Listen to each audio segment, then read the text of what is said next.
how's the show going? The show is going amazing. Yes. So it's our first time to be in Sydney and to be interstate at a gift fair. So we're really happy with how it's been. Yeah. How many stockers have you picked up so far? So far, I think that was just then was like probably number 23, I believe. And so for halfway through day 3, we're happy with that result. And so before you got to the show, we obviously worked on. You'd had some design, but we sort of repositioned lots of different things before the show. Has that been helpful for like how you've laid out the store and stuff?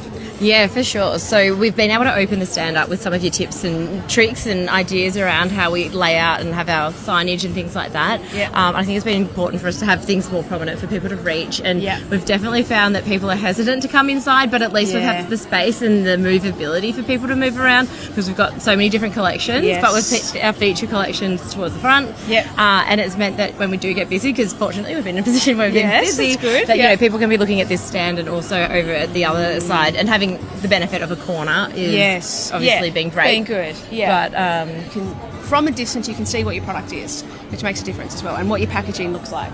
Yeah, and I think that that's been it's just like a standing point for us, that people can see that it is packaged nicely and they know exactly what it is that we sell. And on this side, we've got the credibility with having, you know, we've been featured on Broadsheet and Time Out and Postcard, Sunrise, that sort of thing. People can instantly sort of trust us, know that we're from the Mornington Peninsula and it's handmade. So all of those things combined with your assistance with the product catalogue. Yeah, the catalogue. Okay, let's talk about that. So we streamlined that because it was good. It looked beautiful, but it was like we just made it a little bit more functional, right? So look, it wasn't as beautiful as it is now. That is for sure. So we took it from 16 pages down to 12 functional pages rather than the confusion. Good. So that has been.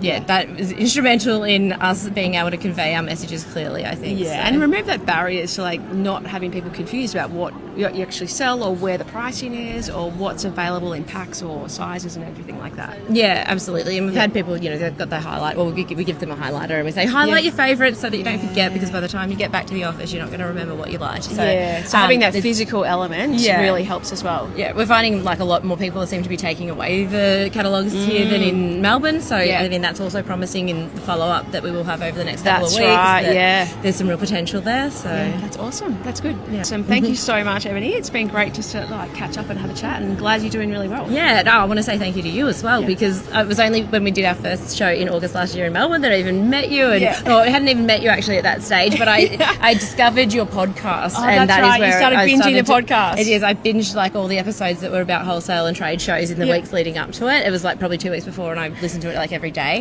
But even in that, it helped us out so much for Melbourne, which was also really successful for us, but has then allowed us to realise the potential of wholesale. So I will be forever grateful for that. So good. I'm so glad about that. Okay, thank you very much.